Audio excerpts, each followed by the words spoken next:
आज की क्लास में हम पढ़ने वाले हैं कि लीवर फंक्शन टेस्ट क्या कहलाता है। तो लीवर फंक्शन टेस्ट का मतलब होता है कि हमारे जो लीवर है वो सही तरीके से काम कर रहा है कि नहीं कर रहा है। तो इसके असेसमेंट के लिए हम लोग काफ़ी सारे टेस्ट करते हैं अपनी लैब में। जैसे कि हम पिगमेंट्स का टेस्ट करते हैं जिसमें हमारे बिलिरुबिन्स आते हैं, हमारे डायरेक्ट इनडायरेक्ट बिलिरुबिन। वहीं एंजाइम्स का टेस्ट करते हैं, SGOT, SGPT, GGT, alkaline phosphatase.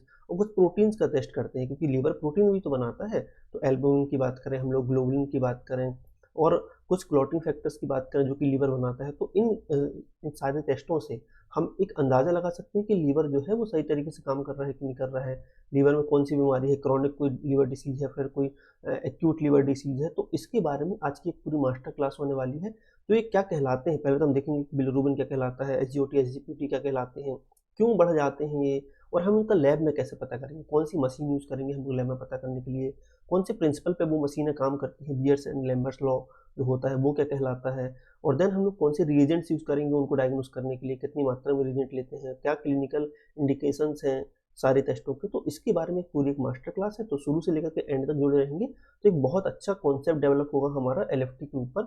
और मुझे लगता है कि आज की क्लास के बाद आपको कोई दूसरी एलएफटी की क्लास लेने की जरूरत नहीं पड़ेगी, क्योंकि आज की डेट में हम लोग लगभग ब्रीफ में पूरी चीज़ समझाने वाले हैं। मतलब हम लोग समझेंगे लगभग हमारी आधे घंटे से ज़्यादा की क्लास ये वाली रहेगी, और इसमें हम लोग बहुत अच्छे तरीके से एलएफटी के बारे में समझने वाले हैं। चलो तो स्टार्ट करते हैं।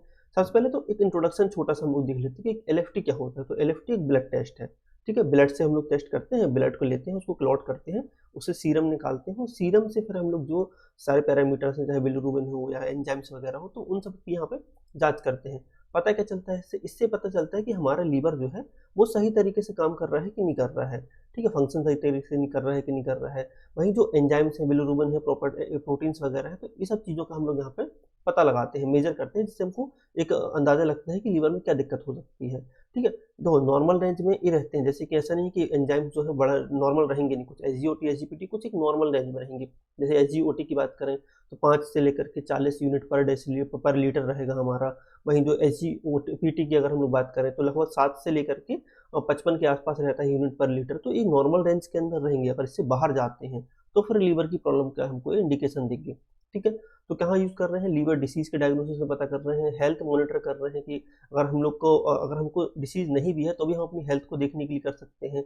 या किसी व्यक्ति का लीवर जो है कुछ दिक्कत है लीवर में, मान लो उसने बहुत ज़्यादा एल्कोहल कंज्यूम कर रहा है तो उसका लीवर जो है डैमेज हो चुका है, या फिर उसको हेपेटाइटिस वगैरह की बीमारी है जिसके कारण उसका लीवर डैमेज हो गया है।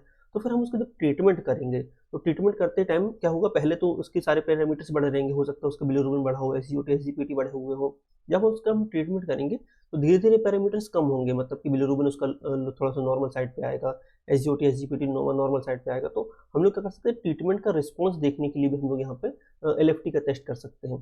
तो हमने बात करी कि डिसीज़ के डायग्नोसिस में कर सकते हैं, ट्रीटमेंट के रिस्पॉन्स देखने के लिए हम लोग यहाँ पे कर सकते हैं, और हेल्थ को मॉनिटर करने के लिए हम लोग यहाँ पे एलएफटी का टेस्ट जो है कर सकते हैं। अब हम लोग जो हमारा ये टेस्ट एलएफटी का हो गया, तो हम थोड़ा सा लीवर के बारे में समझ लेते हैं कि एक्चुअली लीवर है क्या। तो बेसिक तो सबको आइडिया होता है कि लीवर क्या है। एक इंटरनल ऑर्गन है हमारी बॉडी के अंदर, जो कि सबसे बड़ा इंटरनल ऑर्गन है। देखो, अगर से सबसे लार्ज ऑर्गन की बात करी जाए हमारी बॉडी में तो स्किन होती है, लेकिन वो एक्सटर्नल ऑर्गन है ना। वही इंटरनल ऑर्गन जैसे हार्ट, किडनी या लीवर की बात करें तो इनमें सबसे बड़ा जो ऑर्गन होता है वो हमारा लार्जेस्ट ऑर्गन जो है, लार्जेस्ट इंटरनल ऑर्गन जो है वो हमारा लीवर कहलाता है। इससे क्वेश्चन भी आते हैं एग्जाम में कि यार सबसे बड़ा ऑर्गन कौन सा है हमारी बॉडी में, इंटरनल ऑर्गन कौन सा है, तो वो लीवर कहलाता है। तो लीवर क्या करता है, तो लीवर क्या करता है कि जो भी मेटाबॉलिज्म हो रहा है, मतलब कि हम लोगों ने मान लो प्रोटीन खाया, कार्बोहाइड्रेट खाया, फैट खाया, जब वो टूट करके इंटेस्टाइन से जा करके पोर्टल वेन के थ्रू जब लीवर में पहुंचेगा वो, तो लीवर उसका यूज़ करेगा कि यार क्या करना है इसका। मेटाबॉलिज्म जो होता है उन सब चीज़ों का वो लीवर ही डिसाइड करता है कि यार ग्लूकोज ज़्यादा मात्रा में आ गया तो कम करते हैं, इसको ग्लाइकोजन में कन्वर्ट करके स्टोर कर लेते हैं। चलो फैट आ गया तो इसको फैट को कैसे स्टोर करना है हमको एडिपोज टिश्यू में। तो जो मेटाबॉलिज्म का काम है वो हमारा लीवर करता है। लीवर कहाँ पे प्रेजेंट होता है, हमारे राइट साइड अपर क्वाड्रेंट में प्रेजेंट होता है। मतलब कि जो हमारा एब्डोमिनल वाला हिस्सा है उसमें राइट साइड में अपर क्वाड्रेंट में प्रेजेंट, मतलब चार अगर हिस्से में हम लोग डिवाइड करें तो जो राइट साइड वाला अपर हिस्सा है उसमें हमारा जो है लीवर जो है प्रेजेंट रहता है। इसके साथ कौन कौन से ऑर्गन है जो कि इन्वॉल्व है लीवर के फंक्शन में, हमारी गॉल ब्लैडर है, यहाँ पे जो हरे कलर की हमको गॉल ब्लैडर दिख रही है, और एक हमारी बाइल डक्ट है। तब क्या होता है, लीवर जो है एक्चुअली अनकंजुगेटेड बिलिरुबिन को कंजुगेटेड बिलिरुबिन में कन्वर्ट करता है, ठीक है। तो जब वो कंजुगेटेड बिलिरुबिन जब बनता है लीवर में, तो लीवर की सेल्स से बाइल डक्ट्स के थ्रू, मतलब कि लीवर दो पोर्शन में डिवाइड रहता है, राइट हेपेटिक और लेफ्ट हेपेटिक में। मतलब दो हिस्से हैं लीवर के, लीवर दो हिस्सों में रहता है, राइट और लेफ्ट में। तो राइट से अलग एक डक्ट आती है और एक लेफ्ट से अलग एक डक्ट आती है, जिसको हम लोग बोलते हैं यहाँ पे हेपेटिक डक्ट, जो कि हेपेटिक डक्ट हमारी जिसमें कि बिलिरुबिन है, कंजुगेटेड बिलिरुबिन, वो आकर के स्टोर होता है हमारे गॉल ब्लैडर में, और गॉल ब्लैडर में हमारा बिलिरुबिन स्टोर होता जाता है। और जब भी हम खाना खाते हैं तो वो जो खाने के साथ जो फैट है, उस फैट जो जो हमारा बिलिरुबिन है, वो यहाँ बाइल डक्ट से होते हुए यहाँ पे डोडिनम वाले हिस्से में हमारे जो है निकलता है, और जो भी हमने फैट वगैरह खाया हुआ है उसको तोड़ने का काम करता है एक्चुअली बिलिरुबिन जो हमारा होता है। तो बिलिरुबिन कैसे काम करता है उसके बारे में हम बात करें, बनता कैसे वो हम लोग आगे देख लेंगे अभी। तो हम अभी यहाँ के लीवर का जो स्ट्रक्चर है उसके बारे में मैंने बात कर रहे हैं कि लीवर कैसा राइट और लेफ्ट लोब में पाया जाता है। देन इसमें हेपेटिक डक्ट्स होती हैं, और यहाँ गॉल ब्लैडर होता है, और जो गॉल ब्लैडर के साथ साथ यहाँ पर हमारी एक सिस्टिक डक्ट होती है जो कि गॉल ब्लैडर को यहाँ पे कनेक्ट करती है। ठीक है, तो ये हमारा एक लीवर का एक बेसिक स्ट्रक्चर हो गया, हम एनाटॉमी पढ़ेंगे कभी तो इसके बारे में डिटेल में बात करेंगे। अभी हम लोग को एक बेसिक आइडिया है कि लीवर जो है कहाँ होता है और कैसे जो है नॉर्मल काम करता है हमारा लीवर। ठीक है, तो हम लोग फंक्शन समझ लेते हैं कि एक्चुअली लीवर के क्या काम है। तो हमने यहाँ शॉर्ट में 7-8 पॉइंट्स में लिखे हुए हैं फंक्शन। फंक्शन बहुत सारे हैं, हम 500 से भी ज़्यादा काम जो है लीवर करता है, लेकिन हम उनको एक समरी में यहाँ पे समझ लेते हैं थोड़ा सा, क्योंकि नहीं तो वीडियो बहुत ज़्यादा लंबी हो जाएगी। तो पहले तो समझे हम मेटाबॉलिज्म का काम करता है लीवर। मेटाबॉलिज्म मतलब जो कार्बोहाइड्रेट्स हम खा रहे हैं, ग्लूकोज वगैरह, प्रोटीन जो हम खा रहे हैं, फैट लिपिड वगैरह जो भी हम बॉडी के अंदर हमें जा रहा है खाने के जरिए, उन सब का मेटाबॉलिज्म करने का काम हमारा लीवर करता है। वही ग्लूकोज का रेगुलेशन का काम करता है। तो आप ये बोलेंगे क्या ग्लूकोज का रेगुलेशन तो इंसुलिन या फिर ग्लूकागॉन करते हैं, तो ये यहाँ पे जो है लीवर कहाँ से आ गया। एक्चुअली क्या होता है कि जैसे हमारी बॉडी में ग्लूकोज लेवल बढ़ता है तो इंसुलिन जो है पेंक्रियास से रिलीज होता है और वो जाता है हमारे लीवर के पास में, और बोलता है कि यार इंसुलिन बहुत ज़्यादा मात्रा में, तो एक काम करो इसका जो है हमारे जो है ग्लाइकोजन बनाना स्टार्ट करो, जिससे कि जो है इंसुलिन जो है हमारा कम हो जाए, मतलब ब्लड में जो ग्लूकोज लेवल बढ़ा हुआ है वो कम हो जाएगा हमारा। वहीं जैसे जब ग्लूकोज लेवल कम रहता है तो फिर ग्लूकागॉन निकलता है पेंक्रियास से और जाता है लीवर के पास, यार जो स्टोर अब हमारे पास ग्लाइकोजन है उसको तोड़ करके ग्लूकोज बनाओ जिससे कि बॉडी को एनर्जी मिल सके। तो जो ग्लूकोज रेगुलेशन का काम है वो भी हमारा लीवर यहाँ पे करता है। वही प्रोटीन सिंथेसिस की बात करें कि जो एल्बुमिन वगैरह जैसे जो प्रोटीन है ये सिर्फ लीवर ही बनाता है। एल्बुमिन का सिंथेसिस जो है बनाने का लीवर करता है। जैसे कभी एल्बुमिन अगर ड्रॉप होता है, कम होता है, तो सीधे सीधे इंडिकेशन होता है कि यार लीवर में दिक्कत हो रही है, एल्बुमिन बना नहीं पा रहा है लीवर हमारा।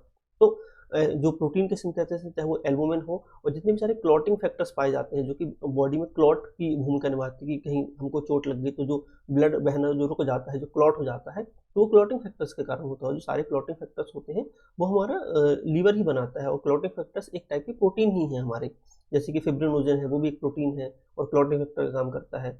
ठीक है, तो अब हम बात करते हैं स्टोरेज की। तो स्टोरेज के हिसाब से जो विटामिन हैं जैसे कि ए, डी, ई, के, विटामिन B12, ये विटामिन B12 का स्टोरेज भी हमारा जो है लीवर ही करता है। वहीं आयरन जो है उसको फेरेटिन के फॉर्म में लीवर जो है स्टोर करके रखता है अपने पास में।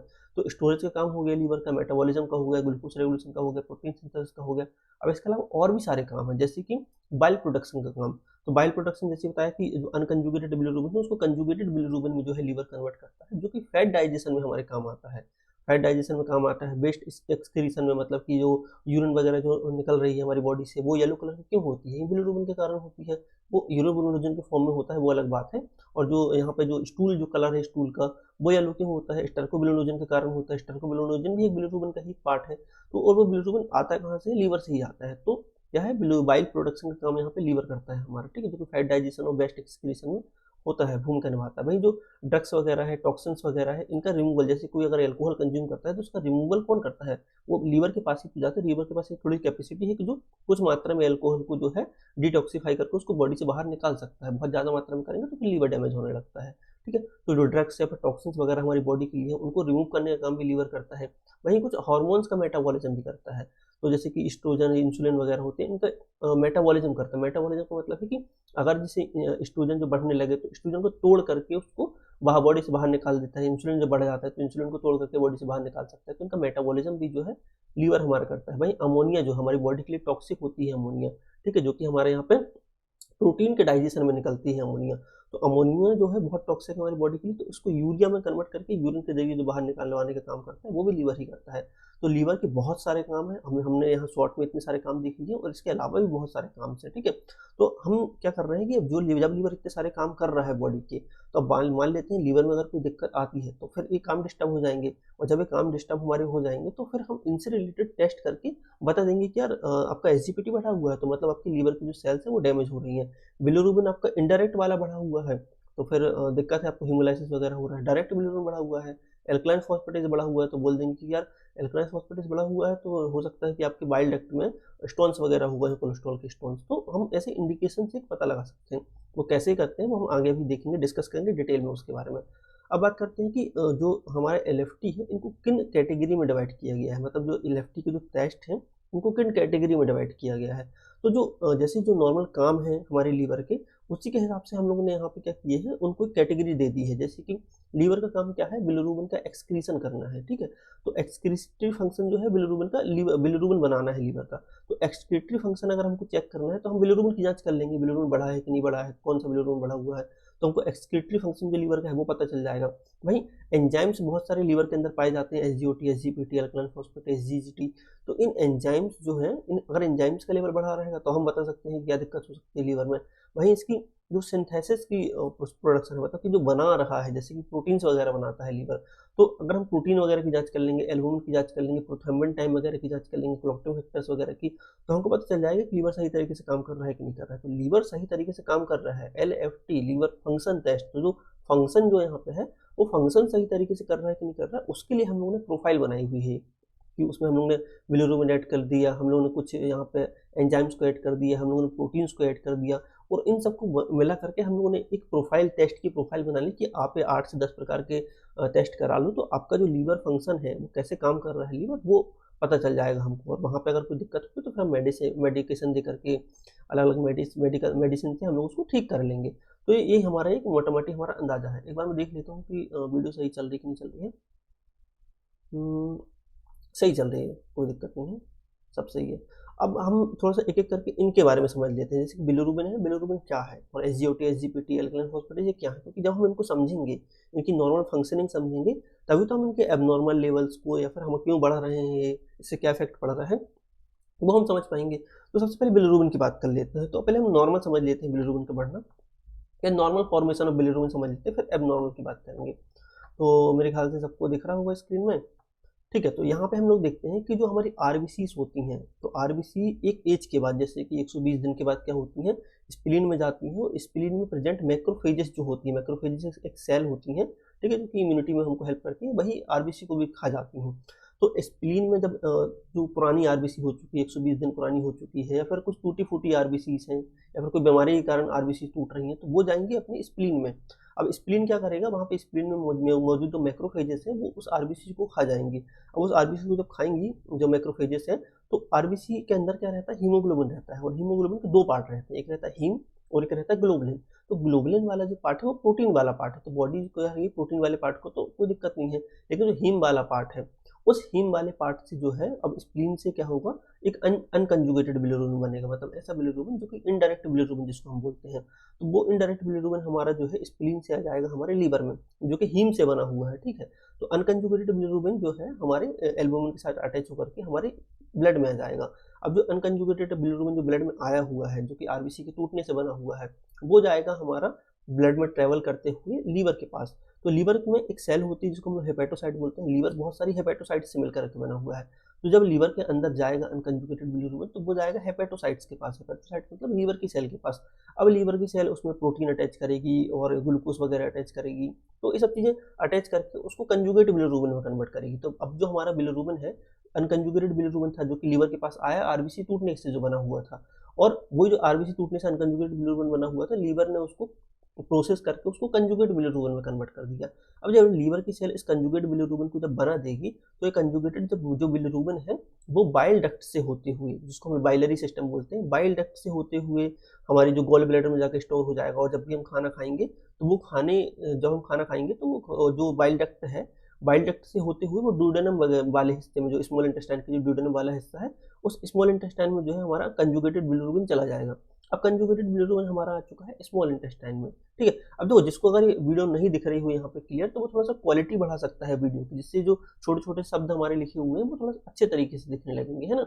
तो क्वालिटी बढ़ा लेना वीडियो की, तो यहाँ पे जो हमारे पास है वो शब्द अच्छे तरीके से दिखने लगेंगे। तो अब क्या हुआ कि हमारा जो अनकंजुगेटेड बिलिरुबिन जो है वो स्मॉल इंटेस्टाइन में आ चुका है।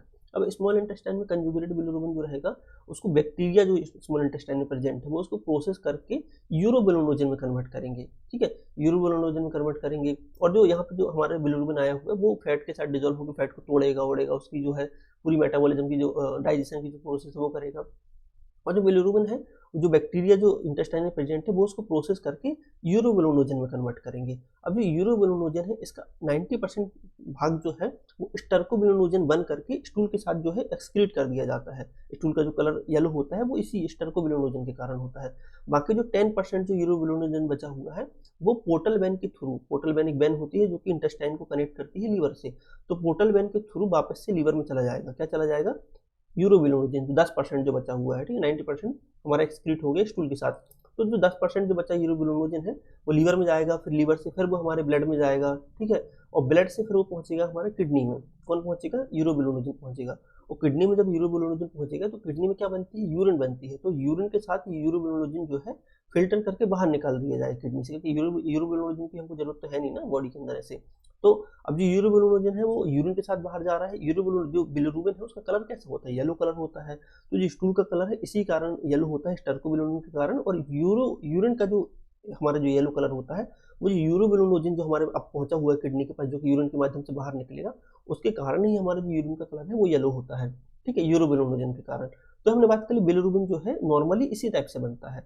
अब यदि यहाँ पे कोई दिक्कत आ जाए, जैसे कि बहुत ज़्यादा मात्रा में आरबीसी टूटने लगे और लीवर उसको प्रोसेस ना कर पाए, डायरेक्ट बिलिरुबिन में कन्वर्ट ना कर पाए, तो फिर क्या होगा कि अनकंजुगेटेड बिलिरुबिन बढ़ जाएगा। तो हम बोल सकते हैं कि यार अनकंजुगेटेड बिलिरुबिन बढ़ा हुआ है, तो इसको हो सकता है कि इसकी हीमोलाइसिस बहुत ज़्यादा हो रहा हो इसकी बॉडी में। वहीं अगर से क्या हो कि जो ये सिस्टम है, कौन सा हमारा सिस्टम है कि जो ये हेपेटोसाइट्स वगैरह है जो प्रॉपर बाइल डक्ट के थ्रू जो है पहुँचाती है यहाँ पे, क्या बोलते हैं उसको, हमारी स्मॉल इंटेस्टाइन में बिलिरुबिन को, कंजुगेटेड बिलिरुबिन को, धोखे से सेल डैमेज हो जाएगा से। तो सेल डैमेज हो जाएंगे तो क्या होगा, जो बिलिरुबिन जो हमारा है वो ब्लड में जाने लगेगा। और जब ब्लड में जाएगा बिलिरुबिन, तो बिलिरुबिन डायरेक्ट बिलिरुबिन की क्वांटिटी जो है हमारे ब्लड में बढ़ जाएगी। और जब डायरेक्ट बिलिरुबिन जो हमारे ब्लड में बढ़ेगा अगर से, तो फिर हम बोल सकते हैं लीवर डैमेज हो रहा है, जिसके कारण जो है डायरेक्ट बिलिरुबिन जो है हमारा जो बढ़ रहा है ब्लड में। तो इस तरीके से हम एक अंदाजा लगा सकते हैं कि बिलिरुबिन बढ़ रहा है, कौन सा बिलिरुबिन बढ़ रहा है, उससे क्या दिक्कत हो सकती है बॉडी में। अब हमने समझ लिया बिलिरुबिन को, ठीक है, डायरेक्ट को भी समझ लिया, इनडायरेक्ट को समझ लिया, कैसे बनता है, क्यों बनता है, कैसे बॉडी से बाहर निकलता है। अब हम लोग एंजाइम्स को समझ लेते हैं, ठीक है, एक एक करके। तो जब हम लोग एंजाइम्स की बात करते हैं, तो मेन हमारे 4 टाइप के एंजाइम हैं यहाँ पे हमारे, ठीक है। एलडीएच भी इसमें आ सकता है, लेकिन एलडीएच हमने ऐड नहीं किया हुआ है। अब एंजाइम्स की अलग प्रोफाइल पढ़ेंगे तो वहाँ एलडीएच वगैरह भी हम लोग ऐड कर लेंगे, ठीक है। अभी हम लोग इन 4 जो मेन एंजाइम्स हैं इनके बारे में बात कर लेते हैं लीवर की। तो पहला हमारा है एएलटी, जिसको एलेनिन अमाइनो ट्रांसफरेज भी बोलते हैं। तो एलेनिन जो हमारा है, जो हमारे क्या करता है, अमाइनो एसिड जो होता है, अमाइनो एसिड मतलब प्रोटीन, तो प्रोटीन के मेटाबॉलिज्म में यहाँ पे हेल्प करता है। प्रोटीन का मेटाबॉलिज्म में अपना जो है रोल प्ले करता है। और प्रोटीन का मेटाबॉलिज्म कहाँ होता है? लीवर में होता है, इसलिए लीवर में पाया जाता है। लीवर में क्या पाया जा रहा है? एएलटी पाया जा रहा है, जिसको एसजीपीटी भी हम लोग बोलते हैं। एएलटी का फुल फॉर्म है एलिनिन अमाइनो ट्रांसफरेज, ठीक है। और ये क्या काम करता है? अमाइनो एसिड को तोड़ता है, अमाइनो एसिड को जोड़ करके मेटाबॉलिज्म में जो हेल्प करता है वो करता है। कैसे करता है? एलिनिन जो है पायरुवेट में कन्वर्जन करता है और एनर्जी वाले पाथवे में एंट्री करके यहाँ पे जो है अमाइनो एसिड्स को जो मेटाबोलाइज कर देता है।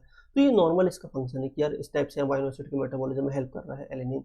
वहीं अगर से एलिनिन जो है वो आ जाए ब्लड में, ब्लड में कैसे आ सकता है? बहुत ज़्यादा मात्रा में, जब हेपेटोसाइट्स डैमेज हो जाए। जो हेपेटोसाइट्स है मतलब लीवर की जो सेल्स है, वही तो ये अमाइनो एसिड के मेटाबॉलिज्म कर रही हैं, और वो लीवर की सेल डैमेज हो जाए। मान लो कोई अल्कोहल बहुत ज़्यादा कंज्यूम कर रहा है, या फिर उसको हेपेटाइटिस हो गया, फिर लीवर में कोई इंजुरी वगैरह हो गई है, सिरोसिस हो गया है, फाइब्रोसिस हो गया है।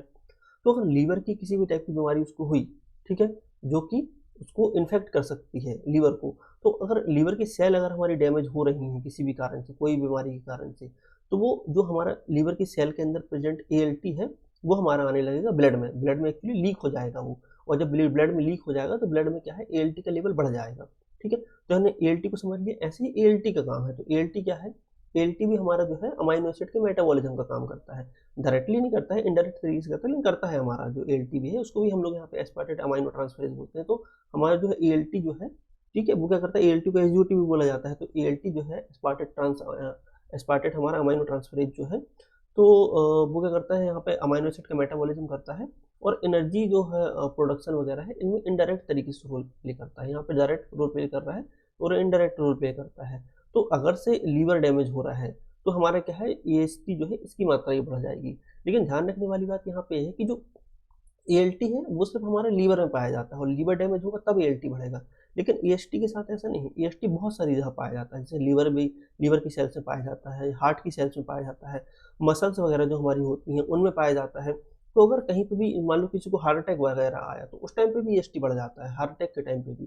ठीक है, मसल्स इंजरी अगर किसी को हो रही है, ठीक है, मस्कुलर डिस्ट्रॉफी की किसी को समस्या है, तो उस टाइम पे भी हमारा जो है एसजीओटी बढ़ जाता है। लीवर में तो बढ़ता ही है, ठीक है, तो लीवर अगर डैमेज होगा तो भी हमारा एएसटी बढ़ जाएगा। ठीक है, लेकिन स्पेसिफिक नहीं है लीवर के लिए, ठीक है, मल्टीपल टिश्यूज में पाया जाता है क्योंकि स्पेसिफिक हमारा एएलटी है। अब हमने बात कर ली एएलटी और एएसटी के बारे में। अब बात कर लेते हैं जीजीटी के बारे में, गामा ग्लूटामाइल ट्रांसफरेज। तो गामा ग्लूटामाइल जो ट्रांसफरेज जो हमारा है, ये क्या करता है, अमाइनो एसिड का ट्रांसपोर्ट करता है।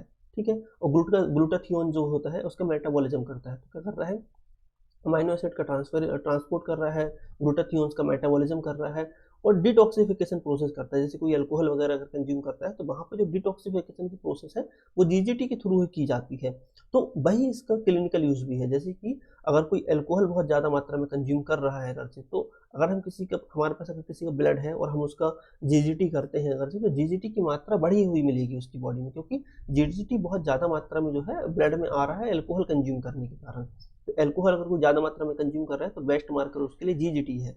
ठीक है, वहीं अगर बाइलरी डिसीज अगर किसी का है, बाइलरी ट्रैक्ट वगैरह जहाँ पे जो बिलिरुबिन के निकलने वाला जो ट्रैक्ट होता है, वहाँ पे अगर कोई दिक्कत आ रही है, उसमें कोई बीमारी है, ऑब्स्ट्रक्शन वगैरह हो गया है, ठीक है, तो उस पर भी जो हमारा जीजीटी है वो बढ़ा हुआ देखने के लिए मिलेगा। वहीं जो एल्कलाइन फॉस्फेटेज है उसको जो इंक्रीज करने, जब इंक्रीज अगर होता है तो मतलब एल्कलाइन फॉस्फेटेज अगर इंक्रीज हो रहा है तो एल्कलाइन फॉस्फेटेज अधिकतर इंक्रीज होता है हमारे किसके लिए, बाइल डक्ट ऑब्स्ट्रक्शन के कारण। मतलब बाइल डक्ट जो है उसमें कोई स्टोन वगैरह हो गया है, तो अगर वो इंक्रीज है और साथ में जीजीटी भी इंक्रीज हो रहा है तो ये कंफर्म करता है कि यार बाइल डक्ट ऑब्स्ट्रक्शन है।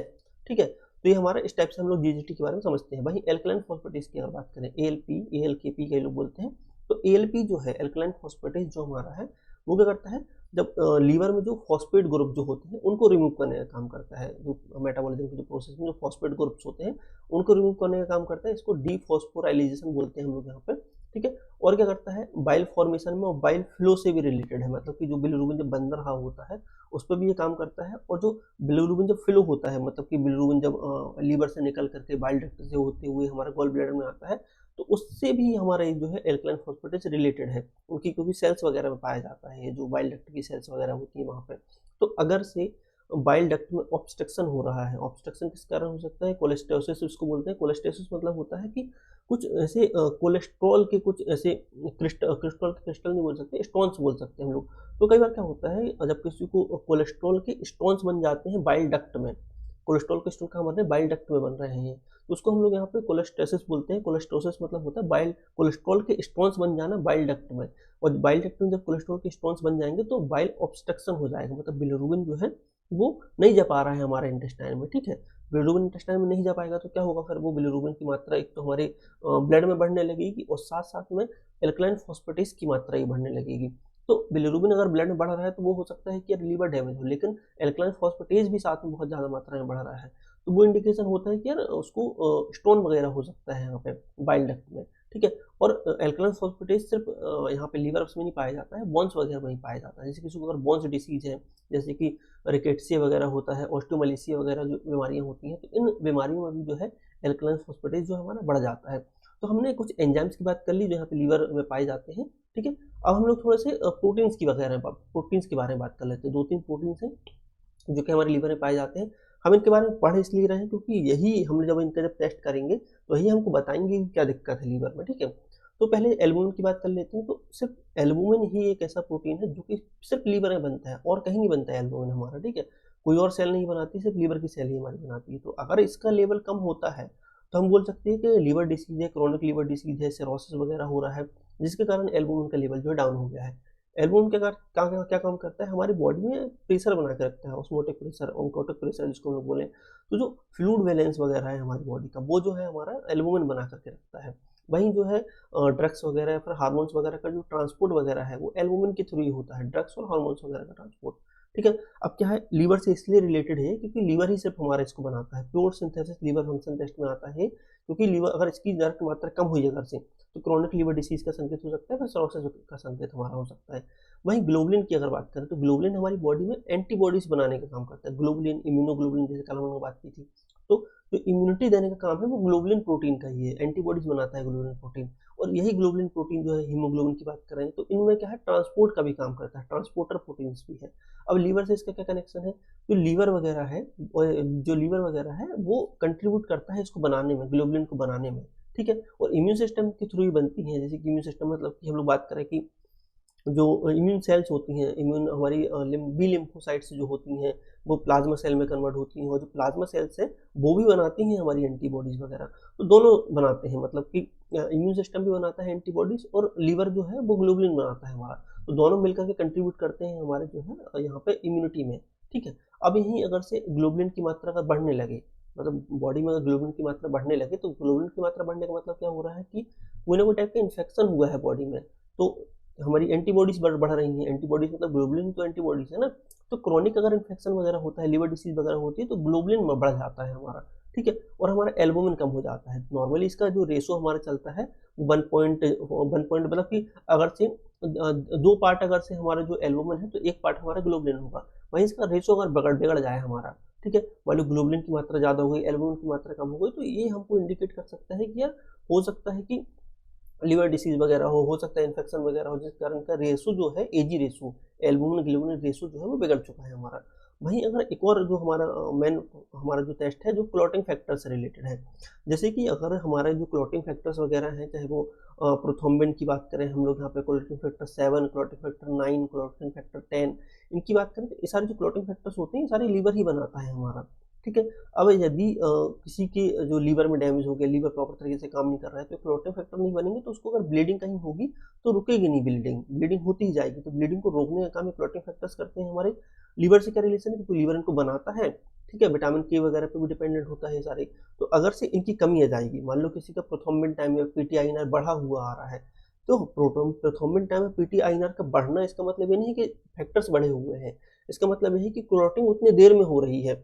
जैसे कि मैं एग्जांपल मान के चलें कि प्रोथ्रोम्बिन टाइम, पीटी जो टेस्ट होता है प्रोथ्रोम्बिन टाइम, उसमें पीटी और आईएनआर दोनों निकाला जाता है। तो उसमें अगर किसी का पीटी आईएनआर मान लेते हैं 15 आ रहा है, 15 सेकंड के अंदर जो है क्लॉट बन जा रहे हैं, तो वो नॉर्मल है। वहीं किसी का पीटी आईएनआर जो 50 सेकंड आ रहा है, 50 सेकंड में क्लॉट बन रहे हैं, तो क्लॉट लेट बन रहे हैं। क्लॉट लेट क्यों बन रहे हैं, क्योंकि जो है प्रोथ्रोम्बिन टाइम की वहाँ पे कमी है, प्रोथ्रोम्बिन जो टाइम फैक्टर है उसकी वहाँ पे कमी है। तो प्रोथ्रोम्बिन जो पीटी आईएनआर का जो सेकंड है बढ़ने का मतलब होता है लीवर फेलियर हो सकता है, लीवर डिसीज हो सकती है, जिसके कारण जो है टाइम जो है, क्लॉट का टाइम जो है वो बढ़ रहा है। ठीक है, तो पीटीआईएनआर का बढ़ना मतलब कि हमारा लीवर फेलियर का संकेत हमारा हो सकता है। तो हमने बात करी कि कौन कौन सी चीजें यहाँ पे हैं। अब जो एक्चुअल जिसके बारे में आप लोग चीजें सोच रहे होंगे कि यार अब हम टेस्ट के बारे में कब पढ़ेंगे, टेस्ट के बारे में कब पढ़ेंगे, तो एक्चुअल जो टेस्ट की बात है वो यहाँ से स्टार्ट होगी, बियर्स एंड लैम्बर्ट्स लॉ से। तो टेस्ट की बात हम लोग करेंगे, लेकिन पहले हम लोग पता भी तो करें टेस्ट जो हम लोग लगा रहे हैं वो कैसे लग पा रहे हैं टेस्ट हमारे, मतलब कि जो मशीन है, जिस मशीन पे हम टेस्ट करते हैं, चाहे वो पुराने ज़माने में कैलोरीमीटर से टेस्ट करते थे, अभी स्पेक्ट्रोफोटोमीटर से टेस्ट करते हैं, और जो एडवांस जो फुल्ली ऑटोमेटिक मशीन है हमारे पास है बायोकेमिस्ट्री की, उनसे जो टेस्ट करते हैं, तो वो टेस्ट हो कैसे रहा है। हमने रीजन डाल दिया, हमने सैंपल डाल दिया और मशीन ने हमको रीडिंग दे दी, बस यही टेस्ट का मतलब है क्या, इतना तो होगा नहीं ना। जो मशीन जो है अंदर का फंक्शन जो है वो कैसे काम कर रहा है मशीन के अंदर का, तो जो मशीन का जो बेसिक प्रिंसिपल होता है, चाहे वो पुराने ज़माने की मशीनों की बात करें जो कैलोरीमीटर्स हमारे पास रहते थे, या फिर नए ज़माने के भी एडवांस मॉडर्न मशीनों की बात करें जो कि फुल्ली ऑटोमेटिक मशीनें हमारी हैं, तो इन सब में एक ही प्रिंसिपल काम करता है, जिसको हम बोलते हैं Beer's and Lambert's law. Beer's and Lambert's law जो होता है वो ये बताता है कि यदि कोई सॉल्यूशन है जिस पे अगर लाइट डाली जा रही है और उस सॉल्यूशन से लाइट कुछ निकल रही है, मतलब कि एक हमारे पास ट्यूब है, जिस ट्यूब में कुछ सॉल्यूशन है हमारा, और एक तरफ से इस ट्यूब में लाइट गई और एक तरफ से निकल गई, तो ट्यूब कुछ लाइट जो है वो एब्जॉर्ब करेगा जो सॉल्यूशन उसके अंदर है, और जो सॉल्यूशन ने जितनी लाइट एब्जॉर्ब करी है उस सॉल्यूशन में जो कंसंट्रेशन है उसके अंदर क्या बोल सकते हैं मात्रा है वो उस मॉलिक्यूल्स की वो उतनी है जितनी उसने लाइट एब्जॉर्ब करी हुई है। तो इसको आसान भाषा में हम लोग समझते हैं अब कि बियर्स एंड लैम्बर्ट्स लॉ के अनुसार क्या है कि जब कोई मोनोक्रोमेटिक लाइट एक सॉल्यूशन से गुजरती है, मोनोक्रोमेटिक लाइट का मतलब होता है एक कलर की लाइट, मान लेते हैं कोई सॉल्यूशन का कलर अगर से रेड है तो उसके ऊपर कोई दूसरे कलर की लाइट डाली जाएगी, या फिर किसी के सॉल्यूशन का कलर ग्रीन है, येलो है, या फिर हमारा है ब्लू कलर है। जब हम लोग अपने बायोकेमिस्ट्री में टेस्ट करते हैं तो अलग अलग कलर्स बनते हैं, तो अलग अलग कलर्स रहते हैं, तो उनमें अलग अलग कलर की लाइट डाली जाती है, जिससे कि जो है एब्जॉर्बेंस जो है लाइट का वो प्रॉपर तरीके से देखा जा सके। इसलिए हम एक सिंगल कलर की लाइट यूज़ करते हैं, वाइट कलर की नहीं करते हैं, अलग अलग कलर्स की करते हैं। जैसे कि ग्रीन यूज़ कर सकते हैं, ब्लू यूज़ कर सकते हैं, रेड यूज़ कर सकते हैं, ठीक है। तो इन अलग अलग कलर्स की लाइट यूज़ करते हैं, तो सिर्फ एक कलर की लाइट यूज़ करेंगे, इसलिए हम लोगों ने मोनोक्रोमेटिक लाइट बोला है। तो एक बार समझते हैं इसको। जब एक मोनोक्रोमेटिक लाइट एक सॉल्यूशन से गुजरती है, अब देखो ये जो है मोनोक्रोमेटिक लाइट है, इस सॉल्यूशन से गुजरेगी, जो सॉल्यूशन जिसमें कि हम लोगों ने रिएजेंट को, जिसका एक कलर चेंज हुआ है, मान लेते हैं ग्लूकोज का रिएजेंट है जिसका कलर ब्लू आया हुआ है, या फिर हम लोग बात कर लेते हैं बिलिरुबिन का रिएजेंट है। तो बिलिरुबिन में क्या होता है, जब हम लोग सैंपल और रिएजेंट को मिक्स करते हैं तो एक हमको ब्लू कलर देखने के लिए मिलता है सॉल्यूशन का।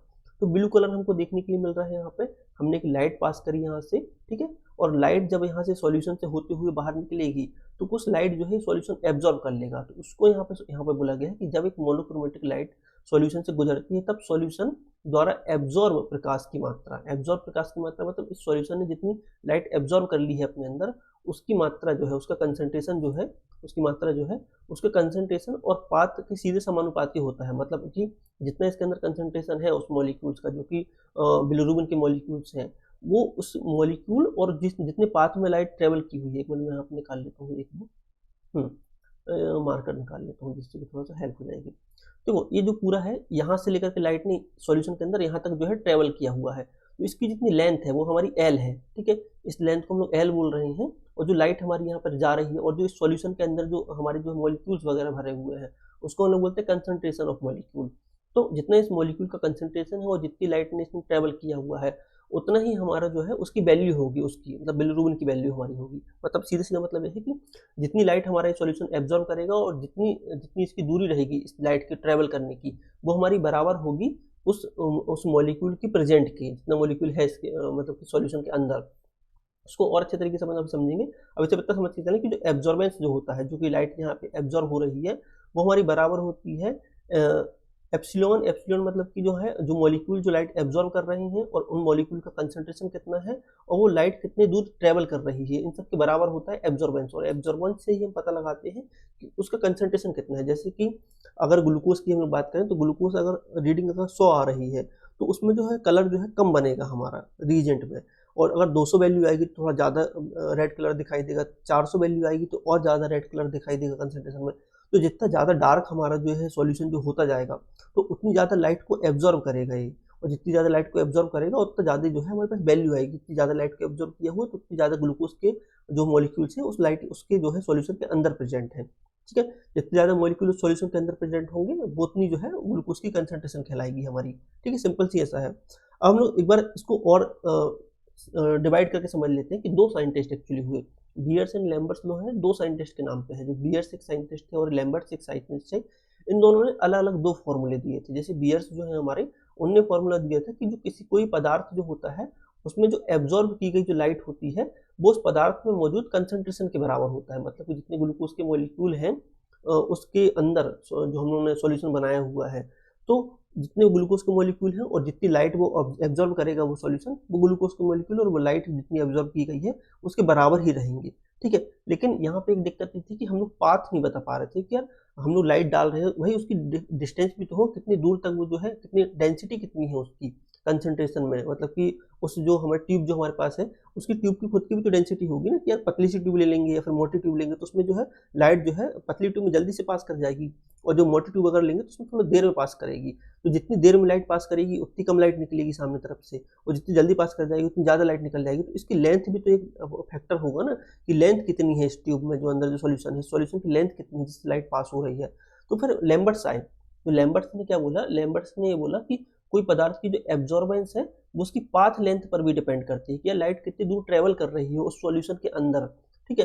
तो फिर इन दोनों को मिला करके, बियर्स को मिला करके और लैम्बर्ट्स को मिला करके कंबाइन एक फॉर्मूला बनाया गया कि यार दोनों चीज़ें सही हैं, कि यार जितनी लाइट जो है एब्जॉर्ब हो रही है उतना कॉन्सेंट्रेशन तो होता ही है, लेकिन जितनी दूर लाइट ट्रेवल भी कर रही है वो भी हमको एक फैक्टर मान के चलना पड़ेगा, ठीक है। तो इन दोनों को मिला करके एक फॉर्मूला बनाया है इनने कि एब्जॉर्बेंस बराबर होती है कि मॉलिक्यूल ने कितनी लाइट एब्जॉर्ब करी, मॉलिक्यूल का कंसंट्रेशन कितना है और कितनी लेंथ में जो है लाइट ट्रेवल की हमारी। तो इन सब के बराबर जो है एब्जॉर्बेंस होती है, और एब्जॉर्बेंस क्या कहलाती है, एब्जॉर्बेंस बराबर होती है जितना कि हमारा उस मॉलिक्यूल का कंसंट्रेशन है उस सॉल्यूशन के अंदर। तो एक इसका जो हमारे जो मशीन के अंदर जो सारी चीज़ें फिट रहती हैं, इसका एक यहाँ पे आउटपुट दिया गया है कि मशीन में एक लाइट सोर्स होता है, एक लाइट सोर्स होता है जो कि लाइट एमिट करता है, और यहाँ पे एक स्लिट लगा हुआ होता है, स्लिट। अब ये स्लिट बताता है कि कौन सी लाइट भेजनी है। जैसे कि एक वाइट कलर की जो लाइट होती है, जब हम उसको प्रिज्म में, जब उसको हम लोग प्रिज्म से पास कराते हैं तो 7 अलग अलग कलर की लाइट निकलती है प्रिज्म से हमारे, ठीक है। तो जो स्लिट है यहाँ पे प्रिज्म लगा हुआ होता है, और वो प्रिज्म ही डिसाइड करता है हमारा कि कौन सी कलर की लाइट सॉल्यूशन में भेजनी है, जैसे कि सॉल्यूशन का कलर क्या है उसके हिसाब से। तो ठीक है, तो हमने क्या कि लाइट सोर्स हमारा है, इससे लाइट आई, प्रिज्म यहाँ पे लगा हुआ है, स्लिट लगी हुई है, तो एक सिंगल लाइट यहाँ से निकली। अब लाइट जो है फैली हुई है, तो उसको कंसंट्रेट करने के लिए, एक जहाँ करने के लिए हमारे पास एक लेंस रहेगा, ठीक है, जो लाइट को यहाँ पे कंसंट्रेट करके भेजेगा हमारे पास, ठीक है। फिर एक फिल्टर लगा हुआ है जो कि लाइट को फिल्टर करेगा। एक्चुअली जो हमारा जो है, जो मोनोक्रोमेटिक लाइट वाला फिल्टर जो है हमारा, वो यहाँ पे लगा हुआ होता है, जिसको हम प्रिज्म बोलते हैं। तो मोनोक्रोमेटिक लाइट वाला प्रिज्म यहाँ पे लगा हुआ है जो कि एक कलर की लाइट को भेजेगा। अब जो हमारे पास एक क्यूबिट है, क्यूबिट का मतलब होता है यहाँ पे हमारे पास सैंपल है, जिस सैंपल की हमको, सैंपल के अंदर हमको पता लगाना है कि ग्लूकोज की मात्रा इसमें कितनी है, फिर बिलिरुबिन की मात्रा कितनी है। जब इस सॉल्यूशन से लाइट पास करेगी तो कुछ लाइट जो है सॉल्यूशन के अंदर चली जाएगी और कुछ लाइट जो है आगे चली जाएगी। तो हमको पता है पहले से कि हमने कितनी लाइट भेजी हुई थी सॉल्यूशन के अंदर। इसको सिंपल तरीके से हम समझा सकते हैं, तो ऐसे समझ सकते हैं, जैसे कि हमको पता है कि यहाँ से हम लोगों ने 10 पॉइंट लाइट यहाँ से भेजी हुई है, यहाँ पास से, ठीक है। अब जो है 5 पॉइंट लाइट जो है इस सॉल्यूशन ने एब्जॉर्ब कर ली हमारी, ठीक है, और 5 पॉइंट लाइट हमारे पास यहाँ डिटेक्टर जो है, फोटोसेल डिटेक्टर जो है उसके पास आ पाई। तो हमने पता किया कि हमने 10 लाइट भेजी हुई थी, 5 लाइट हमारे पास आई है, तो इसका मतलब जो 5 जो पॉइंट लाइट है वो इस सॉल्यूशन ने एब्जॉर्ब कर ली है। तो अब हम यहाँ पे आउटपुट निकलेगा, हमारी मशीन कैलकुलेट करेगी कि यार जो लाइट है, सॉल्यूशन है, उन सबको कैलकुलेशन करके मशीन बताएगी कि यार इतनी लाइट इसने एब्जॉर्ब कर ली गई है, तो इतनी लाइट एब्जॉर्ब करेगा तो मतलब कि इस मॉलिक्यूल का कंसंट्रेशन इतना होगा, और जितना उस मॉलिक्यूल का कंसंट्रेशन होगा उतना हमको यहाँ आउटपुट में जो मीटर जहाँ पे इंडिकेशन होता है वहाँ पे बता देगी कि यार इसमें जो है 217 ग्लूकोज की मात्रा प्रेजेंट है, 200 या फिर 300 ग्लूकोज है, या फिर 95 ग्लूकोज की मात्रा है। और वो कैसे बता रहा है, जितनी लाइट यहाँ पे सॉल्यूशन ने एब्जॉर्ब की हुई है उस लाइट के हिसाब से बता रहा है कि कितनी जो है मात्रा है हमारे सॉल्यूशन में उस क्या है उस मॉलिक्यूल की, चाहे वो बिलिरुबिन की बात करें चाहे ग्लूकोज की हम बात करें। तो इस टाइप से जो है इस प्रिंसिपल पे जो है हमारा जो पूरे जो सारे जो जो इंस्ट्रूमेंट वगैरह होते हैं वो इसी प्रिंसिपल पे काम करते हैं, बियर्स एंड लैम्बर्ट्स लॉ पे, लाइट के एब्जॉर्बेंस पे, लाइट के पाथ पे, इन सब चीज़ों पे। अब देखो कौन कौन से यहाँ पे जो है इंस्ट्रूमेंट काम करते हैं उसके बारे में बात कर लेते हैं। जैसे कि अभी जो लेटेस्ट जो हमारे इंस्ट्रूमेंट है उनकी, उनसे लेकर के पुरानी तक की बात कर लेंगे। तो बियर्स एंड लैम्बर्ट्स लॉ का एप्लीकेशन कहाँ कहाँ यूज हो रहा है, स्पेक्ट्रोफोटोमीटर में यूज होता है, जहाँ पे कंसंट्रेशन मेजर करना है हमको किसी भी किसी भी चीज़ का, जिसमें जैसे कि लाइट हम पास करा सकते हैं बायोकेमिस्ट्री वगैरह में, फार्मास्यूटिकल्स में, एनवायरमेंटल साइंस में, फूड इंडस्ट्री, इन सब जहाँ हम लोग इसको बियर्स एंड लैम्बर्ट्स लॉ को यूज़ करते हैं। जैसे कि पहले ज़माने में इस टाइप के कैलोरीमीटर हमारे पास आते थे, जिसमें हम लोग मैनुअली रीजन डालते थे, मैनुअली हम लोग यहाँ पे क्या करते थे कि सैंपल डालते थे, दोनों को इंक्यूबेट करते थे बाहर, फिर इसमें रीड कराते थे, तो यहाँ एब्जॉर्बेंस आती थी, यहाँ रिजल्ट नहीं आता था कि इसका ग्लूकोज है 200 है, यहाँ सिर्फ एब्जॉर्बेंस आती थी। और उस एब्जॉर्बेंस को हम लोग मैनुअली कैलकुलेट करते थे लिख करके या फिर कंप्यूटर में कि इतनी एब्जॉर्बेंस आई है, स्टैंडर्ड की एब्जॉर्बेंस इतनी होती है, इसका फैक्टर जो है, डाइल्यूटिंग फैक्टर जो है 100 है, 200 है, तो उससे मल्टीप्लाई करके हम एक्चुअल रिजल्ट निकालते थे कि यार इसका एब्जॉर्बेंस 2.0 आया है, स्टैंडर्ड का ऑब्जर्वेंस 4 है, मल्टीप्लाइंग फैक्टर जो है 100 है, तो रीडिंग हमारी इतनी आएगी। तो हम मैनुअली सारी चीज़ें करते थे कैलोरीमीटर में। फिर उससे एडवांस हमारे पास आया स्पेक्ट्रोफोटोमीटर। तो स्पेक्ट्रोफोटोमीटर में अब क्या होने लगा कि जो है हम लोग सिर्फ ना बाहर जैसे अगर हम लोग बिलिरुबिन की बात करें तो बिलिरुबिन में हम लोगों ने रीजन डाला, उसमें सैंपल डाला, उसको बाहर 5 मिनट इंक्यूबेट किया, और 5 मिनट इंक्यूबेट करने के बाद उसमें कलर चेंज होगा, और कलर को यहाँ पे जो सटक लगी हुई है जिसको डक्ट बोल सकते हैं हम लोग, यहाँ पे ट्यूब बोल सकते हैं जिसको हम लोग, तो इस ट्यूब से हम लोगों ने क्या किएंगे, और यहाँ बटन रहेगी नीचे, उसको सक करा देंगे, तो जो भी हम लोगों ने हमारे पास रीजन था जो हम लोगों ने बनाया हुआ था वो इसके अंदर चला जाएगा। अब इसके अंदर रहती है क्यूबिट, क्यूबिट का भी डायग्राम थोड़ी देर पहले हमने देखा था। अब इस क्यूबिट में क्या करेगी मशीन जो है खुद लाइट डालेगी, एब्जॉर्बेंस नोट करेगी, एब्जॉर्बेंस को कैलकुलेट करेगी, और कैलकुलेट करने के बाद यहाँ पे हमको रिजल्ट दिखाएगी कि यार जो है आपके ग्लूकोज का रीडिंग जो है या फिर जो बिलिरुबिन की रीडिंग है वो 2 आ रही है या फिर 3 आ रहा है बिलिरुबिन हमारा। तो अब हम कैलोरीमीटर में क्या कर रहे थे, हमको मैनुअली सारी चीज़ें कैलकुलेट करनी पड़ रही थी, लेकिन स्पेक्ट्रोफोटोमीटर में क्या हुआ कि हमको मैनुअली कैलकुलेट नहीं करना है, हमको बस रिएजेंट लेना है, सैंपल लेना है, उसको मिक्स करके इंक्यूबेट करना है बाहर, और फिर हमको यहाँ पे मशीन में जो है उसको शक करा देना है और फिर मशीन उसकी रीडिंग हमको बता देगी। तो हम यहाँ पे क्या कर रहे हैं, इसको हम लोग सेमी ऑटोमेटिक एनालाइजर ही बोलते हैं, ठीक है। ये इसको मैनुअल बोलते हैं, इसको सेमी ऑटोमेटिक बोलते हैं, क्योंकि आधा काम हम कर रहे हैं, आधा मशीन कर रही है, इसलिए सेमी ऑटोमेटिक। वहीं अब हमारे पास जो एडवांस जो अभी आते हैं एनालाइजर, वो फुल्ली ऑटोमेटिक एनालाइजर आते हैं। अब इसमें ना ही हमको सैंपल लेना है, ना ही हमको रीजेंट लेना है, ना ही हमको कैलकुलेशन करना है, कुछ भी नहीं करना है। हम सिर्फ इस मशीन के यहाँ पे जो है सैंपल चैम्बर में सैंपल को रखेंगे। अब मशीन खुद अपने हिसाब से जो टेस्ट उसको करना है, मान लो बिलिरुबिन करना है, एसजीओटी करना है, एसजीपीटी करना है, उसके हिसाब से सैंपल लेगी, उसके हिसाब से रीजेंट लेगी। रीजेंट की किट हमको मशीन के अंदर डालनी पड़ती है, क्यूबिट डालनी पड़ती हैं और हमको सैंपल डालना पड़ता है, सब हम लोग रख देंगे। अब मशीन खुद अपने हिसाब से पिपेटिंग करेगी और ट्यूब में सैंपल लेगी, रीजेंट लेगी, उसको इंक्यूबेट करेगी, फिर उसकी रीडिंग लेगी और रीडिंग करके कैलकुलेट करेगी और कैलकुलेट करके फिर हमको यहाँ पे मॉनिटर में जो है रिजल्ट दिखा देगी। और रिजल्ट दिखाने के साथ साथ में प्रिंटर भी इसमें अटैच रहेगा, तो प्रिंट भी करके दे देगी हमको रिजल्ट। तो अभी हमारे पास फुल्ली ऑटोमेटिक मशीन होगी जिसमें हमको कुछ नहीं करना है। और लेकिन ये सारी जो मशीनें हैं, चाहे colorimeter, spectrophotometer, fully automatic machine, सारी जो है बियर्स एंड लैम्बर्ट्स लॉ पे ही काम करती हैं, ठीक है। इसके बिना जो है काम नहीं कर सकती हैं मशीनें जो है। तो इसलिए हमको जो बियर्स एंड लैम्बर्ट्स लॉ है समझना जरूरी था। तो अब एक्चुअल जो है हम लोग टेस्ट पे चलेंगे कि एक्चुअल जो है वो टेस्ट क्या कहलाते हैं, कैसे टेस्ट हम लोग करते हैं, उसके बारे में बात करेंगे, ठीक है। तो चलो स्टार्ट करते हैं टेस्ट के बारे में। अब देखो लैब डायग्नोसिस में सबसे पहले हम लोग इस टाइप से डिवाइड कर लेते हैं कि पहले बिलिरुबिन की बात करेंगे, टोटल, डायरेक्ट, इनडायरेक्ट, फिर देन हम लोग बात करेंगे एंजाइम्स की, फिर प्रोटीन्स की बात करेंगे। तो बिलिरुबिन की बात करें तो टोटल बिलिरुबिन का मतलब होता है ब्लड में टोटल बिलिरुबिन कितना है, मतलब डायरेक्ट बिलिरुबिन और इनडायरेक्ट बिलिरुबिन को मिला करके, दोनों को मिला करके अगर बताया जाए तो कितना बिलिरुबिन है, उसको पता करने के लिए हम लोग यहाँ पे टोटल बिलिरुबिन नाम का एक टेस्ट करते हैं। टोटल बिलिरुबिन जो है 0.3 से 1.2 मिलीग्राम पर डेसीलीटर होता है नॉर्मल, ठीक है। यहाँ पे नॉर्मल रेंज लिखी हुई सबकी, यहाँ क्यों क्या है वो उसके बारे में लिखा हुआ है, किस मेथड से हम लोग टेस्ट करते हैं यहाँ पे लिखा हुआ है, किस प्रिंसिपल पे टेस्ट होता है यहाँ पे लिखा हुआ है, कौन सा रीजेंट यूज करते हैं वो यहाँ पे है, और क्यों बढ़ जाता है या कम हो जाता है वो यहाँ पे क्लिनिकल सिग्निफिकेंस में लिखा हुआ है, ठीक है। तो एक एक करके समझ लेते हैं हम लोग। टोटल बिलिरुबिन जो है वो टोटल बिलिरुबिन का मतलब होता है डायरेक्ट और इनडायरेक्ट बिलिरुबिन को मिला करके जो बिलिरुबिन बनता है वो टोटल बिलिरुबिन कहलाता है। नॉर्मल जो है 0.3 से 1.2 मिलीग्राम पर डेसीलीटर होता है। दो मेथड से हम लोग यहाँ बिलिरुबिन का बता सकते हैं, टेस्ट कर सकते हैं, ठीक है। एक होता है बेनेडिक्ट मेथड। बेनेडिक्ट मेथड का मतलब होता है एक अलग मेथड है, इसके रीजेंट अलग हमारे पास आएंगे। और दूसरी होती है एंड पॉइंट मेथड। तो अधिकतर जो लैब में हम लोग यूज करते हैं वो एंड पॉइंट मेथड से टेस्ट करते हैं कि हम लोगों ने क्या किया कि सैंपल लिया, सैंपल में हम लोगों ने रीजेंट डाला, रीजेंट सैंपल को मिक्स किया और हम लोगों ने बाहर उसको जो है इंक्यूबेट कर लिया। अब इंक्यूबेट करने के बाद जब हम लोग को 5 मिनट या 10 मिनट जितना इंक्यूबेशन टाइम उतना टाइम हो जाएगा तो डायरेक्ट हम मशीन को उस सैंपल को देंगे, ठीक है। और मशीन जो है तुरंत उसकी रीडिंग बता देगी। तो एंड में हम यहाँ पे रीडिंग ले रहे हैं, इसलिए एंड पॉइंट मेथड बोलते हैं इसको। पूरी प्रोसेस करने के बाद, इंक्यूबेशन करने के बाद हम रीडिंग लेते हैं, इसलिए हम उसको एंड पॉइंट मेथड बोलते हैं। तो एंड पॉइंट मेथड ज़्यादातर यूज करी जाती है टोटल बिलिरुबिन के डायग्नोसिस के लिए, ठीक है। और कौन सी दो मेथड में बताई, एक बेनेडिक्ट मेथड बताई, एक एंड पॉइंट मेथड बताई। अब जो बेनेडिक्ट मेथड है इसके लिए बेनेडिक्ट रीजेंट्स आते हैं जिन रीजेंट के साथ हमको सैंपल को मिलाना पड़ता है। और अगर एंड पॉइंट की बात करें तो यहाँ पे डाईएजो करके रीजेंट आते हैं। डाईएजो करके जो रीजेंट होते हैं, डाईएजो रीजेंट्स जो होते हैं, दो टाइप के रीजेंट्स होते हैं हमारे पास, उन रीजेंट्स का यूज करके हम लोग यहाँ पे टेस्ट करते हैं। तो डाईएजो जो रीजेंट है वो अगर सेमी ऑटोमेटिक बात करें तो हम लोग मैनुअली रीजेंट्स को लेते हैं, ठीक है, R1, R2, R3 इस टाइप से करके, ठीक है। और अगर फुल्ली ऑटोमेटिक की बात करें तो उसमें अलग रीजेंट की किट रहेगी, उस किट में सारे रीजेंट्स रहेंगे, R1, R3 या फिर जो भी रीजेंट्स है वो किट हम मशीन को दे देंगे तो मशीन खुद सारी चीज़ें लेकर के टेस्ट कर देगी। तो हमको यहाँ पर याद कर रखना है, हमको याद रखना है कि कौन सा टेस्ट कौन सी मेथड से करते हैं, क्यों करते हैं, कौन से रीजेंट यहाँ पे यूज़ करे जाते हैं, बस। टेस्टिंग की जो प्रोसीजर है कि एक्चुअल कैसे टेस्ट कर रहे हैं वो अलग अलग है, अलग अलग चीज़ों की अलग अलग है। जैसे कि हम लोग बात करें कि मैनुअल की बात करें तो मैनुअल में पहले हम लोग सैंपल लेंगे, फिर रीजेंट डालेंगे, ठीक है, फिर उसको इंक्यूबेट करेंगे, फिर मतलब कैलोरीमीटर में उसकी रीडिंग लेंगे, एब्जॉर्बेंस लेंगे, फिर उसको कैलकुलेट करेंगे और फिर रिजल्ट बताएंगे। वहीं सेमी ऑटोमेटिक में एक दो स्टेप कम हो जाते हैं हमारे, फुल्ली ऑटोमेटिक में और एक दो स्टेप कम हो जाते हैं हमारे, ठीक है।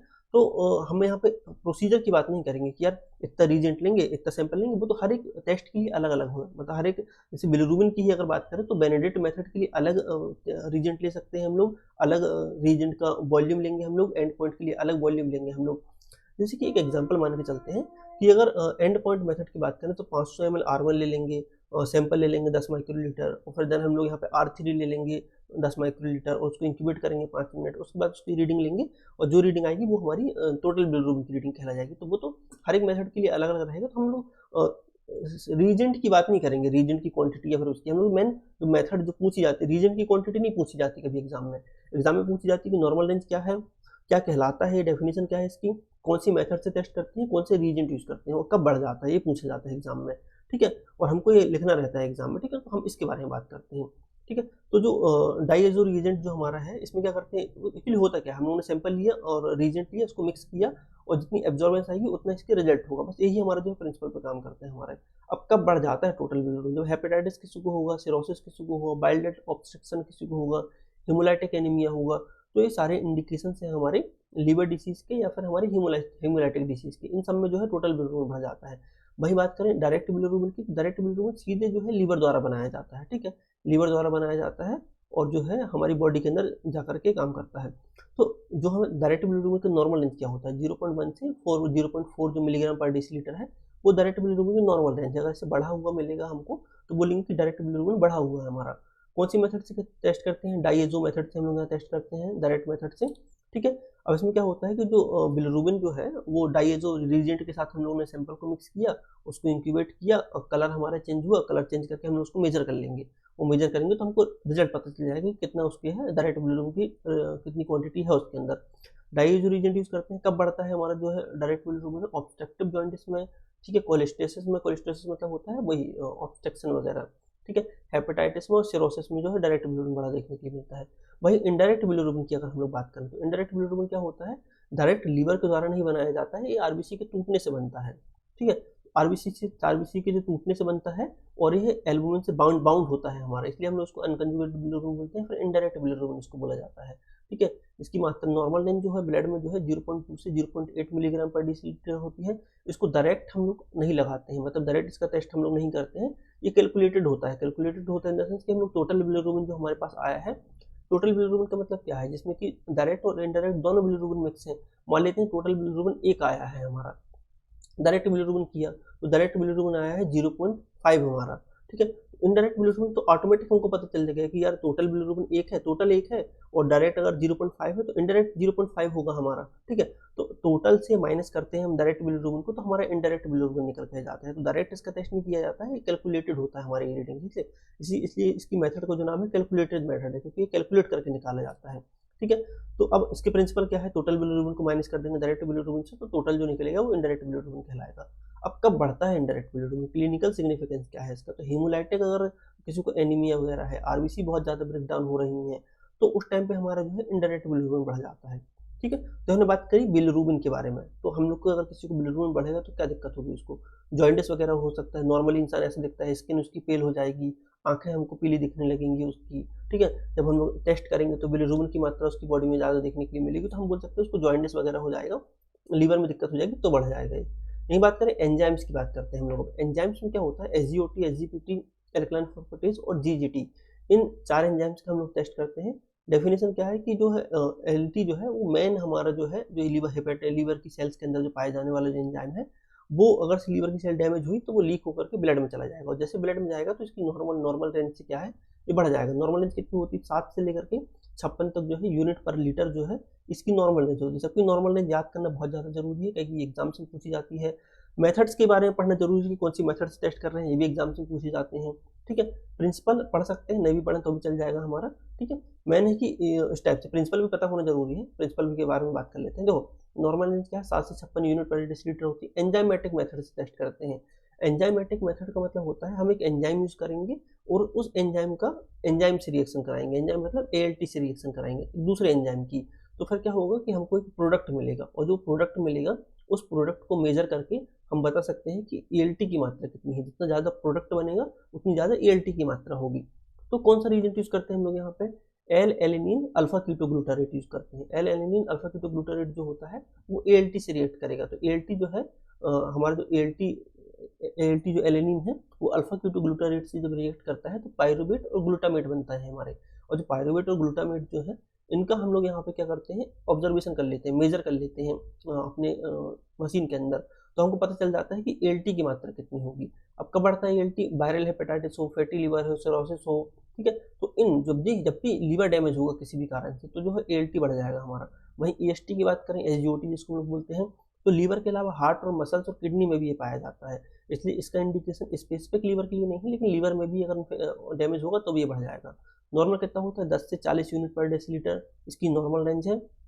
काइनेटिक मेथड से टेस्ट करते हैं इसका हम लोग, ठीक है। यहाँ पे भी हम लोग क्या करते हैं कि एंजाइम्स की यूज़ करते हैं, एस्पार्टेट अल्फा कीटोग्लूटारेट का यहाँ पे यूज़ किया जाता है, और एस्पार्टेट के यहाँ पे यूज़ करते हैं, ठीक है। अब यहाँ पे रिएक्शंस होती हैं, और जितना हमारे पास यहाँ पे ऑक्जिलेट यहाँ पे हमको जितना ज़्यादा देखने के लिए मिलेगा, ग्लूटामेट रिएक्शन जितनी ज़्यादा होगी उसके हिसाब से हम लोग बता देंगे कि कितना ज़्यादा हमारे पास यहाँ पे AST का कंसनट्रेशन है। अब AST कब बढ़ जाता है, किसी में ही बढ़ सकता है, लीवर में डिसीज में, या फिर मायोकार्डियल इन्फेक्शन हुआ। मायोकार्डियल इन्फेक्शन का मतलब होता है कि हार्ट अटैक वगैरह के चांसेस है, फिर लीवर की जो सेल्स हैं वो डैमेज हो रही हैं, लीवर की मसल्स डैमेज हो रही हैं, तब उसको मायोकार्डियल इन्फेक्शन बोलते हैं। तो उसमें भी हमारा जो है AST बढ़ा हुआ देखने के लिए मिलता है। मसल्स इंजरी अगर हो रही है तब भी हमको AST देखने के लिए बढ़ा हुआ मिलेगा। अब ALKP की बात करें, मतलब एल्कलाइन फॉस्फेटेज की बात करें, तो एल्कलाइन फॉस्फेटेज कहाँ पाया जाता है, लीवर, बोन्स, प्लेसेंटा, इन सब में पाया जाता है। और यहाँ पे कोई डैमेज वगैरह होगा तो एल्कलाइन फॉस्फेटेज हमको बढ़ा हुआ देखने के लिए मिलेगा, ठीक है। तो नॉर्मल कितना होता है 44 से 147 होता है यूनिट पर लीटर। काइनेटिक मेथड या फिर एंजाइमेटिक मेथड, दोनों मेथड से हम लोग यहाँ पे ALKP या फिर ALP का टेस्ट हम लोग कर सकते हैं, ठीक है। तो इसके हम लोग यहाँ पे पी नाइट्रोफिनाइल फॉस्फेटेज यूज़ करते हैं हम लोग यहाँ पे रीजेंट पर, और जब पी नाइट्रोफिनाइल फॉस्फेटेज से जब रिएक्ट करेगा ALP तो हमको एक प्रोडक्ट मिलेगा, और प्रोडक्ट को मेजर करके हम बता देंगे कितना ALP हमारा है। कब बढ़ता है ALP, कोलेस्टेसिस में बढ़ता है, मतलब कि कोलेस्ट्रॉल के कोलेस्ट्रॉल्स के हमारे स्टोन्स जमा हो जाना बाइल डक्ट में, जिसके कारण ऑब्स्ट्रक्टिव जॉन्डिस होता है, जिसके कारण हमको जो है ALP बढ़ा हुआ देखने के लिए मिलता है। बॉन डिसीज रिकेट्सिया वगैरह में भी हमको ALP बढ़ा हुआ देखने के लिए मिलता है। और GGT वगैरह जो हमारा होता है, ठीक है। GGT टेस्ट हम लोग कब करते हैं, जब हम लोग को लीवर, तो GGT हमारे जो लीवर में और बाइलरी डक्ट का एंजाइम है हमारा, ठीक है। इनमें अगर डैमेज होगा, लीवर में डैमेज हो, बाइलरी डक्ट में डैमेज हो, इनकी सेल्स में डैमेज होगा, तो GGT जो है हमको यहाँ पर देखने के लिए मिलेगा बढ़ा हुआ ब्लड में। नॉर्मल कितना होता है 8 से लेकर के 61 यूनिट पर डेसीलीटर यूनिट पर लीटर हमारा होता है। एंजाइमेटिक मेथड से यहाँ पर टेस्ट करते हैं, ठीक है। अब यहाँ पे कौन सा हम लोग यहाँ पे यूज़ करते हैं gamma glutamyl P nitro annelid annelid कुछ नहीं, नाइट्रो एनिलिड बोलते हैं ना इसको, ठीक है, नाइट्रो एनिलिड, ठीक है। तो हमारा है गामा ग्लूटामाइल पी नाइट्रो एनिडिल, इतने खतरनाक नाम है कि क्या ही बता दूँ मैं। इसका यूज़ करते हैं कि रीजेंट का नाम है, जो कि हमारे पास जो ALKP जो GGT का जो रीजेंट होता है उसके अंदर इसका जो है कंसंट्रेशन पाया जाता है, जो कि रिएक्ट करता है हमारे GGT के साथ, और फिर जो है GGT के साथ रिएक्ट करके एक प्रोडक्ट फॉर्म करेगा। सब में प्रोडक्ट ही बनते हैं हमारे, और उस प्रोडक्ट को मेजर करके हम बता देंगे कि GGT की मात्रा कितनी है। अब GGT कब बढ़ता है, इसको बहुत अच्छे तरीके से देखना है कि जो एल्कोहल अगर कोई बहुत ज़्यादा मात्रा में अगर इंटेक करता है तो GGT मैंने एल्कोहल का इंडिकेटर है, बाइल डक्ट ऑब्स्ट्रक्शन का भी है और लिवर डिसीज का भी है। तो हमने बात करी कि अलग अलग एंजाइम्स जो हैं वो क्यों पाए जाते हैं और कैसे बढ़ जाएंगे तो क्या दिक्कत हो सकती है, ठीक है। तो वही है कि जो एल्कोहल वगैरह बहुत ज़्यादा मात्रा में कंज्यूम करता है तो उसका लीवर वगैरह जो है वो खराब होने लगता है, ठीक है, और फिर जो एंजाइम्स जो है सारे हमारे बढ़ जाते हैं।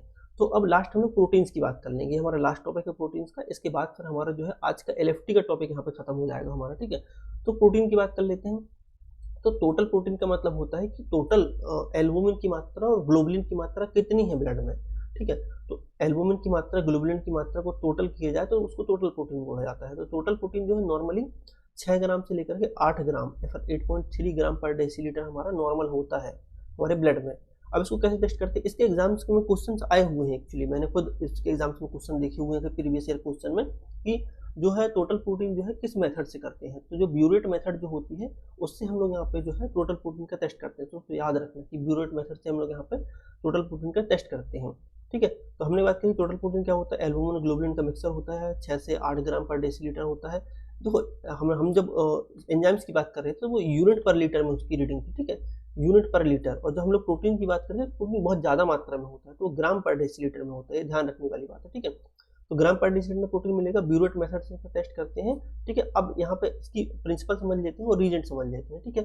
तो हमारा जो है क्यूप्रिक्स जो ऑयंस होते हैं, कॉपर सल्फेट जो आयंस हमारे होते हैं उनका यूज़ करके हम लोग यहाँ पे, और हम लोग यहाँ पे NaOH का यूज़ करके, इन दोनों का यूज़ करते हैं हम लोग यहाँ पे टोटल प्रोटीन का पता लगाने के लिए। तो कैसे करते हैं इसके बारे में बात कर लेते हैं। प्रोटीन जो है वो कॉपर आयन के साथ रिएक्शन करते हैं एल्कलाइन मीडियम में, और जब कॉपर आयन और प्रोटीन जो आपस में रिएक्ट करते हैं तो एक वॉयलेट कलर फॉर्म होता है, और जो वॉयलेट कलर जितना ज़्यादा मात्रा में फॉर्म होगा उतना ज़्यादा प्रोटीन का कंसंट्रेशन रहेगा हमारे रीजेंट के, हमारे जो है सैंपल में। तो वॉयलेट कलर डायरेक्ट इंडिकेट करता है कि कितना प्रोटीन है, जितना ज़्यादा वॉयलेट कलर होगा उतना प्रोटीन मौजूद होगा। अब प्रोटीन बढ़ कब जाता है, यदि किसी की बॉडी को डिहाइड्रेशन हो गया है, शॉक लगा हुआ है, मल्टीपल माइलोमा की कंडीशन है, तो उस टाइम पे जो है प्रोटीन बढ़ा हुआ देखने के लिए मिलता है। वहीं कोई माइल न्यूट्रिशन वाला है, जिसको कि कुपोषित, जिसको हम लोग हिंदी में बोल सकते हैं, लीवर डिसीज है, किडनी फेल्यूर है, तो इस टाइम पे जो है टोटल प्रोटीन की मात्रा जो है कम हो जाती है हमारी। तो बढ़ कब जाती है, कम कम हो जाती है, दोनों चीज़ें हमको क्लिनिकल सिग्निफिकेंस जो है पता होनी चाहिए टोटल प्रोटीन के। वहीं एल्बुमिन की बात करें तो एल्बुमिन क्या होता है कि ब्लड का एक मेजर प्रोटीन के लेवल है, मतलब अगर ग्लोबुलिन और एल्बुमिन की बात करें तो एल्बुमिन ग्लोबुलिन से लगभग डबल होता है हमारा, ठीक है, बहुत ज़्यादा मात्रा में पाया जाता है। तो लीवर ही इसका सिंथेसिस करता है, अगर ये कम हो जाएगा तो लीवर की डिसीज जो है हमको पता चलेगी। नॉर्मल कितना होता है, 3.5 से 5.0 पर ग्राम पर डेसीलीटर हमारा होता है। तो इसको हम लोग करते हैं ब्रोमोक्रिसोल ग्रीन, तो BCG जो होता है, इस मेथड से हम लोग इसको टेस्ट करते हैं, ब्रोमोक्रिसोल ग्रीन, ठीक है, इसका नाम है BCG का। इस मेथड से हम लोग जो है एल्बुमिन का टेस्ट करते हैं। अब होता क्या है, एल्बुमिन जो होता है वो ब्रोमोक्रिसोल ग्रीन जो है इस डाई के साथ रिएक्ट करके ग्रीन कलर कॉम्प्लेक्स बनाता है, और जितना ज़्यादा ग्रीन कलर कॉम्प्लेक्स हमारा मौजूद होगा उतना ज़्यादा एल्बुमिन की जो है मात्रा मौजूद होगी, ठीक है।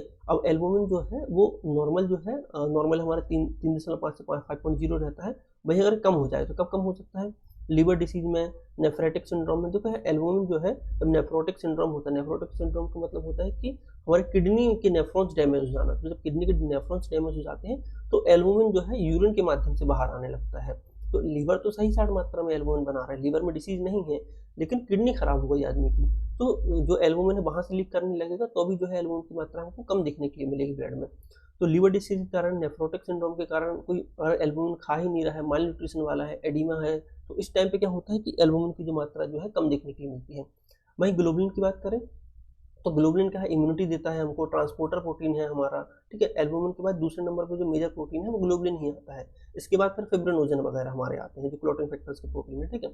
अब नॉर्मल कितना रहता है, 2.0 से 3.5 ग्राम पर डेसीलीटर होता है, कैलकुलेटेड होता है, ठीक है। मतलब कि टोटल बिलिरुबिन से हम लोग एल्बुमिन को माइनस करेंगे तो हमारा ग्लोबुलिन निकल के आ जाएगा। जैसे कि इनडायरेक्ट बिलिरुबिन कैलकुलेटेड होता है, वैसे ही जो ग्लोबुलिन है वो भी कैलकुलेटेड होता है, ठीक है। इसके लिए प्रॉपर कोई प्रिंसिपल नहीं होता है, रीजन टीज नहीं करते हम लोग यहाँ पे, क्योंकि हम लोग माइनस कर लेते हैं टोटल प्रोटीन से एल्बुमिन को, तो ग्लोबुलिन निकल के आ जाता है। अब बढ़ता कहाँ है, किसी को भी इन्फेक्शन वगैरह हुआ, मल्टीपल माइलोमा हुआ तो बढ़ जाएगा ग्लोबुलिन। वहीं अगर इम्यूनो डेफिशिएंसी किसी को हो गई, मतलब इम्यूनिटी की किसी के अंदर कमी हो गई, तो ग्लोबुलिन जो है वो हमारा कम हो जाएगा, ठीक है। तो जो ये सारे सिम्टम्स वगैरह हैं, जैसे किसी को भूख बहुत ज़्यादा लग रही है, मसल लॉस हो रहा है, बहुत जल्दी थक जा रहा है वो, उसको बहुत जल्दी जल्दी बीमारियाँ हो जाती हैं अलग अलग, उसको याद नहीं रहती हैं चीज़ें, उसके जो नाखून है वो कमज़ोर है, थोड़ा सा स्किन डैमेज है, ठीक है, और हाथ पैर में स्वेलिंग वगैरह देखने के लिए मिलती है। तो ये सब कंडीशन, जो ये सब जो सिम्टम्स है, ये सब इंडिकेट कर सकती है कि उसको प्रोटीन की कमी है, प्रोटीन में एल्बुमिन ग्लोबुलिन वगैरह की इनकी कमी हो उसको, इसलिए जो है ये सब सिम्टम्स उसको देखने के लिए मिल रहे हैं, ठीक है। तो आज की क्लास में लोग यहाँ पे एंड करते हैं और हम लोग मिलते हैं MCQ वाली क्लास में थोड़ी देर के बाद, ठीक है। थैंक यू फॉर वॉचिंग, और हम लोग मिलते हैं थोड़ी देर से अभी MCQ वाली क्लास में हम लोग अभी।